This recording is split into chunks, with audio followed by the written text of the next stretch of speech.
세상을 데이터로 분석하는 데이터는 알고 있다.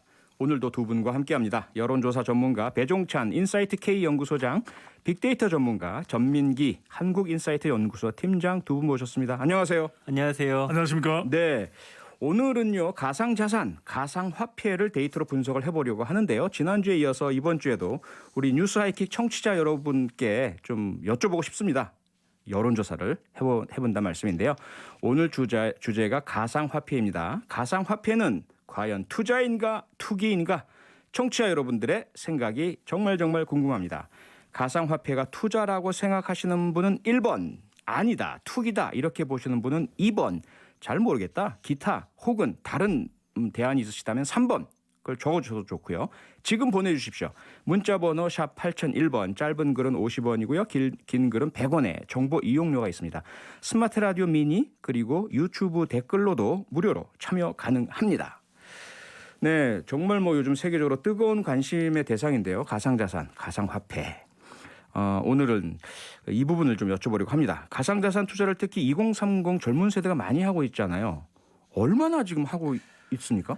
지금 이제 2030 세대가 가상자산 시장을 주도하고 있다는 언론의 보도 보셨을 거예요. 이거를 진짜 실제로 보여주는 데이터가 그 권은희 의원이 최근에 이제 발표한 데이터인데 그 올해 1월 1일부터 3월 31일까지 국내 4대 가상자산 거래소의 2030 세대 이용자 수가 총 233만 5천여 명입니다.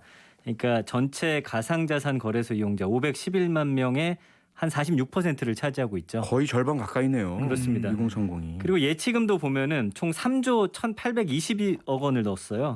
전체 예치금의 49%를 차지하고 있습니다. 역시 예치금도 한 반 정도 하고 있죠. 네. 근데 이제 자본시장 연구원 보고서를 보면은 이 가상자산뿐만 아니라 그 신규 주식 투자자도 2030이 53.4%니까. 그래요? 예, 주식과 이 가상 자산에 이 2030 세대들이 얼마나 몰입하고 있는지를 좀 보여주고 있고요. 네.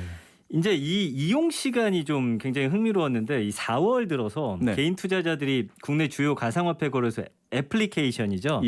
여기 머문 시간이 1억 시간을 넘어서 1억 시간이요? 이게 작년 말하고 비교하면 무려 1,100% 넘게 급증한 거거든요. 그래서 안드로이드하고 iOS 통틀어서 업비트, 빗썸, 코인원, 코빗, 그러니까 국내 주요 4대 가상화폐 거래소 앱이거든요. 네. 그래서 지난달 사용 시간이 말씀드린 대로 1억 2,132만 시간. 작년 12월에 982만 시간하고 비교하면 1,135.4% 급증한 거예요. 상당수의 분들이 거의 하루 왼종일 앱을 들여다보시고 사용하신다고 봐도 과언이 아니겠네요. 이게 이제 24시간 돌아가잖아요. 아하, 그리고 이제 제가 지난주인가 짚어드렸는데 그 가상화폐 그 검색량이 부동산이나 주식의 4배를 넘어선다고 말씀드렸잖아요. 그러니까 지금 우리가 생각한 것 이상으로 지금 가상자산에 대한 2030 세대들의 관심이 어마어마하다는 거를 보여주는 데이터입니다. 올해 들어서 이게 더 뜨거운 거죠. 그러니까 작년 말과 비교해서 이용 시간이 10배 이상 더 늘어난 것이기 때문에 실질적으로는 훨씬 더 시간이 늘어났다. 지난해에는 그래도 주식시장이 상승하는 그런 국면이 이어졌기 때문에 1,400까지 떨어졌던 것이 3,000 돌파를 했지 않습니까? 그런 만큼 주식시장에도 관심을 많이 기울였는데 정작 올해 들어와 보니까 연초에는 또 주식시장도 주춤해요. 네, 그랬죠. 그러다 보면은 20대 30대 투자자들은 또 이 비트코인 가상화폐에 뛰어든 초보자들은 차라리 이게 낫겠네. 그러니까 급속도로 변화하는 오히려 확장성이 더 있고 24시간 한번 앱을 열어서 가상화폐 거래소의 페이지를 열어보시면 번쩍번쩍합니다. 왜? 24시간 내내 숫자가 바뀌거든요. 그러니까 더 눈길이 가요. 이게 눈을 떼질 못합니다. 참, 이 여론조사 상으로는 어떻습니까, 배 소장님? 네, 이 한국갤럽이 MBN과 매일경제의 의뢰를 받아서 지난 11일, 12일 실시한 조사인데요. 가상화폐 투자 경험이 얼마나 있는지 물어봤는데 전체적으로는 해본 적이 있다는 응답이 16.7%에 그쳤습니다. 그래 많지가 않네요. 많지가 않네. 근데 20대의 경우에는 21.5%니까 5명 중에 1명 정도는 했다는 거예요. 근데 더 주목해야 되는 건 30대입니다. 30대는 이제는 직장을 다니고 있을 테고 또 가정도 꾸려야 될 테고 상당히 또 안정자산을 추구할 수도 있잖아요. 그렇죠. 그런데 30대의 경우에는 35.5%. 와. 3명 중 1명 이상. 그런데 이건 우리가 좀 더 보수적으로 봐야 되는 것이 예. 실제 하고 있어도 하고 있다라고 응답을 안 해요, 잘. 아하. 아이 그거 위험한 거야. 샤이 가상화폐 투자자가 있다는 얘기네요. 그러니까요. 아하. 투자하고 있는데 정작 전화조사 응답하고 있는데 옆에 누가 친구가 있거나 어허. 부모님이 계시면 저는 그거 안 해요. 이렇게. 이렇게 또 이야기를 하는 네. 응답자까지 포함하면 이보다 더 많을 수도 훨씬 더 있다는 많을 거죠. 수가 있다. 네. 친구 따라 요새는 예. 강남 간다가 아니라 친구 따라 비트코인 한다. 아하. 빗썸 간다. 네. 또는 업비트 간다. 이 가상화폐 그로서의 이름이거든요. 예. 이런 얘기가 나돌 정도인 거죠. 도대체 그러면 그 이유는 뭘까요? 왜 2030이 이렇게 가상화폐 시장에 뭐랄까 열의를 보이고 관심을 가지고 그럴까요? 다른 세대에 비해서. 저는 세 가지라고 봐요. 하나는 이제 공감성. 왜냐하면 젊은 세대도 참 불확실성이 크거든요. 네. 근데 지금 와서 개인 자산이 얼마 되지 않는데 투자할 수 있는 자본이 얼마 안 되는데 주식시장에 큰 손이 될 수 있나요? 공매도까지 재개되고 있는데 없어요. 네. 예. 부동산 적어도 수억이 있어야 투자 자본이, 가능한 거거든요. 그렇죠. 그렇다면 정말 얼마라도 적은 투자 비용으로 큰 기대감을 가지게 만드는 이 시장의 특성 자체가 젊은 세대의 불확실성하고 비슷하거든요. 그냥 공감하게 됩니다. 네. 또 하나 이제 확장성이거든요. 네. 그러니까 3천만 원을 넣었는데 예. 250%, 450%까지도 올라갈 수 있는 것이 이 가상화폐. 정부에서는 가상자산이라고 그러는데 네. 이것도 저는 우리가 좀 다르게 생각해야 될 게 자꾸만 제도권에서는 가상자산이라는 이유가 이게 화폐가 아니라는 거예요. 네, 그렇죠. 그러니까 마치 상품처럼 이게 이 수요가 많으면 또 투자가 많으면 이게 더 가격이 올라가는 이런 상태가 되기 때문에 이거 다 화폐로 우리가 생각할 수 없다. 이런 게 이제 네. 정부나 제도권에서 보는 금융권에서 보는 것이거든요. 그렇죠. 그런데 변동폭이 크고 거래 수단이 되기 어렵고. 그러니까요. 네. 그런데 일론 머스크는 뭐라 그랬습니까? 결제 수단으로 사용할 수 있다 그랬잖아요. 네. 그러다 보니까 젊은 세대들은 아하. 결제 수단으로 본다는 거죠. 예, 그만큼 여기에 대한 일단의 확장성, 네. 그만큼 이것이 수익도 고수익이 가능하다라는 것. 마지막은 변동성이 하이 리스크, 하이 리턴입니다. 하이 리턴. 그러니까 어차피 주식 시장으로 가봐야 또 부동산 시장으로 가봐야 큰 돈 벌기는 힘들다. 우리에게 기회는 2008년 금융위기 이후로 생겨난 가상화폐에 있다. 아하. 비트코인이다. 이게 이제 젊은 세대들의 공감도가 워낙 높다 보니까 네. 이렇게 투자를 하는데 이것에 대해서 이제 제도권에서 규제를 하려다 보니까 아니 뭐야 이게 정부가 꼰대 같은 생각을 가지고 있어 이렇게 반발이 나오는 거죠. 네네. 그 저는 특성을 이해하지 못하고. 두 가지로 좀 빅데이터적인 차원에서 분석하고 싶은데 네. 일단은 가상이라는 키워드 자체가 가상. 2030들은 친숙합니다. 친숙하죠. 예. 사실은 가상 공간 메타버스라는 그런 공간 안에서의 어떤 이런 활동들도 많이 해봤고 그렇죠. VR. 그 안에서 뭔가 구입을 해본 경험도 많이 그렇죠. 있고요. 그다음에 이제 모바일 네이티브 세대다 보니까 24시간 이게 구동되잖아요. 네. 사실 밤새 게임 해본 그런 세대거든요. 그렇죠. 사실 몰래. 예 그런 게 예. 환경 자체가 굉장히 익숙하고요. 아, 익숙하네요. 그 감정으로 분석했을 때는 불안이랑 기대라는 이 두 가지 감정이 높게 나타나거든요. 네. 그러니까 기대는 이게 크게 한번 뛸 수 예. 있다라는 기대감과 불안감이 이제 두 가지인데 남들 다 하는데 나만 하지 않았을 때 어떤 불안감 그렇죠. 플러스 혹시라도 크게 하락할 것 같은 불안감이 있긴 한데 맞아요. 이걸 하는 이유로서는 다른 사람들 다 해서 혹시라도 일확천금 이게 얻을 수 있는데 나만 나만 안 못할까 했을 봐. 때 소외되는 그런 불안감이어서 네. 저는 불안감과 기대감이 예. 두 가지로 공존하는 그런 것이 큰 이유가 아닐까 싶습니다. 지금 9889님께서 고백의 문자를 보내주셨어요. 저도 샤이였고 궁금해서 해봤습니다만 다른 일과 생각을 아예 하지 못하게 되더라고요. 소위 말하는 페인 그렇죠? 그렇습니다. 증상이 나타난다는 말씀이신데. 주식 페인도 있었는데 예. 이제는 비트코인 페인, 네. 또 암호화폐 페인 이렇게 등장할 수밖에 없는 것이죠. 예. 그러니까 이제 또 파생되는 비트코인 외에 모든 암호화폐를 가리켜서 알트코인이라고 그러는 것이거든요. 네네. 그러니까 이제 이더리움도 있죠, 네. 도지코인도 도지코인. 있죠. 예. 그러다 보니까 이게 눈을 떼질 못하는 거죠. 아하. 아, 1,000만 원 올랐을까, 2,000만 원 올랐을까. 그러니까 거의 이런- 도박 심리네요. 그러니까요. 예.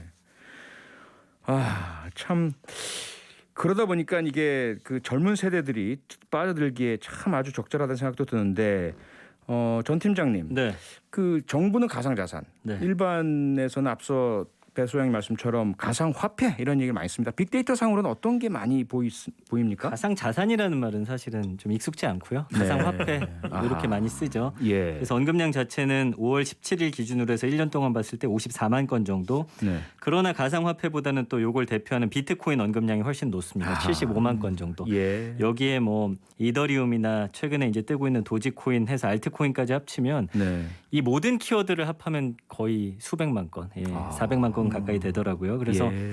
이제 상황이 이 가상화폐가 어떤 상황과 좀 연결이 많이 돼 있나 봤더니 공부 강의 세미나거든요. 공부 강의 세미나. 예, 그러니까 어쨌든 불확실성 안에서도 뭔가 어떤 법칙이라든지 네. 어떤 흐름을 좀 찾아내려는 그래도 노력을 하고 있어요. 그래서 최근엔 보면 안전한 투자보다는 그 알트코인이 상장된 이후에 이게 순식간에 올라갔다가 하락하는 그거에 대한 분석들을 많이 하고 있어요. 그러니까 그런 흐름을 좀 파악하기 위해서 예. 뭐 100배, 1000배 뛰는 그런 흐름들을 좀 찾기 위한 노력들. 결국에는 좀 이거는 좀 바람직한 공부는 아니지만 그런 흐름을 찾으려면 일론 머스크의 일거수일투족을 계속 관찰하고 그래서 일론 머스크의 트위터 알람 기능이 있는 또 앱도 이제 나와가지고 거기에 이제 뭐가 올라온다 하면 바로바로 알려주는 시그널까지 지금 잡고 있고요. 실제 그렇게 하고 있군요. 예, 그리고 이제 연관어 자체도 예상이나 전망, 가격, 수익. 그러니까 이 초반만 하더라도 사실 블록체인이라는 기술에 대한 관심이 높았는데 이제는 뭐 기술 자체는 무의미해졌습니다. 무의미해졌다. 그 기술이 뭔지 알 필요도 없고요. 네. 그러면서 이제 연령대도 보면은 청소년과 2030 세대가 연결된 이 가장 그 많이 언급되는 그런 세대로 지금 한 90% 정도 잡고 있기 때문에 네. 이거는 사실은 좀 젊은 세대들이 여기에 정말 몰입하고 있구나를 좀 볼 수가 있고요. 오늘의 주제를 좀 직접 여쭤볼게요. 네네. 시간도 이제 거의 벌써 확 흘러갔네요. 예. 가상화폐가 이게 투자냐 투기냐. 이 금이나 어떤 주식 같은 투자 대상이라 보는 시각도 있고요. 네네. 이건 대단히 위험하고 투기다라는 시각도 있는데 빅데이터 상으로 어떻습니까? 일단 가상화폐와 투자가 함께 들어간 키워드를 봤더니 긍부정 비율이 42대 57%로 투자로 보지 않는 좀 세력이 좀 더 많은 것 같습니다. 그래서 부정을 보면 사기다, 위험이다, 손실이다라는 키워드들 42대 57인데 이걸 투기랑 연결지면 23대 76으로 좀 더 올라갑니다. 그래서 부정어 비판, 가치 없다, 손실이 많이 언급되고 있어서 일단은 뭐 투자나 투기 둘 다 부정 감성어가 높다라는 거는 그만큼 고 리스크라는 걸 좀 보여주는 그런 감성어가 아닐까 저는 그렇게 분석합니다. 예. 배 소장님 어떻게 보세요? 이런 분석에 대해서? 저는 이건 좀 다차원적으로 봐야 될 것 같아요. 왜냐하면 젊은 세대 아까도 말씀드렸지만 불안하지만 높은 기대감을 가지고 가상화폐 세계를 바라보는 젊은 세대. 이건 우리뿐만이 아닙니다. 미국도 마찬가지고. 전 세계가 거의 그렇겠죠. 연령에 국한되지 않고 새로운 기회로 보는 투자자들에게는 이거는 투자지 또 투기는 아닌 것이거든요. 그리고 그들에게는 투자와 투기의 구분이 없는 겁니다. 왜?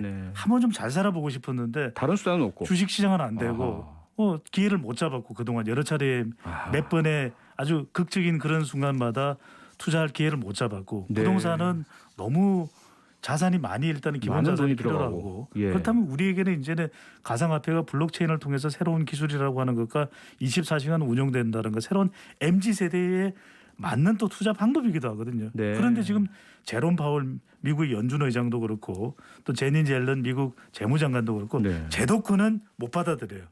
왜 이건 충분히 과세를 해야 되고 그리고 이것은 제도권 내에서 디지털 화폐로 전환이 돼야 되지 어디 감히 가상화폐야. 그런데 지금 이미 미국의 자산가들은 다 가상화폐 쪽으로 침투돼 있거든요. 그러니까 젊은 세대들은 그래도 이게 기회라고 하는 젊은 세대들에게 어떤 다른 대안을 줄 수 있을까? 사실 대안이라고 하는 얼터너티브 코인, 얼트코인이 아닌 젊은 세대들이 돈을 좀 모으면 그래도 집 살 수 있어, 잘 살 수 있어, 가족과 함께 행복할 수 있어. 이 대안을 줄 수가 있어야 되는 것이겠죠. 그러니까요. 이 가상화폐 단순하게 접근할 문제는 아닌 것 같습니다. 특히 2030의 현실 또 그들이 여기에 집중하게 되는 이유 이 부분을 충분히 살펴서 좀 소통하면서 대책을 세웠으면 좋겠다는 말씀이 드는데 여기까지 좀 정리를 좀 해보고요. 잠시 광고를 듣고 돌아와서 우리 청취자 여러분들은 어떻게 생각하시는지 여론조사 결과 발표하겠습니다. 가상화폐는 과연 투자인가 투기인가? 뉴스아이킥 청취자들은 투기로 보는 분들이 훨씬 더 많았습니다. 투기로 투표하신 분이요 65%였고요. 투자에 투표한 분은 30% 그리고 잘 모르겠다 한 분들은 5% 정도였습니다. 그중에 6592님께서는요. 미래 블록체인 기술에 대한 엄연한 투자입니다. 주식과 전혀 다르지 않습니다. 이렇게 느낌표 빵 찍어서 보내주셨고요. 0931님께서는 기성화폐 가치가 저렇게 급등 급락하는 것을 본 적이 있나요? 일확천금을 노리는 투기일 뿐입니다. 3431님은요. 투자와 투기가 공존하는 것 같아요. 아직은 불안전하지만 안정화되면 투자의 개념으로 고정될 것 같아요. 이런 전망을 주셨고요. 유튜브 뇌 약간 고치기 님께서 남겨주신 댓글은요. 코인보다 머스크가 더 문제라고 생각합니다. 네, 머스크 리스크라는 말이 생겼죠. 7520님은요. 돈을 벌면 투자하고 잃으면 투기라 생각하지 않을까요? 라는 현명한 또 말씀을 주셨는데요. 참 오늘 데이터는 알고 있다. 상당히 많은 이야기거리가 나온 것 같습니다. 같이 한번 생각을 해보기로 하고요. 오늘은 여기서 마무리하겠습니다. 전민기 팀장, 배종찬 소장과 함께했고요. 다음 주에 두 분 다시 모시겠습니다. 두 분 수고하셨습니다. 감사합니다. 고맙습니다. 네, 저는 7시 10분에 오늘의 표정으로 다시 돌아오겠습니다. 평일 저녁 6시 5분에 여러분을 찾아갑니다. MBC 라디오 표창원의 뉴스 하이킥.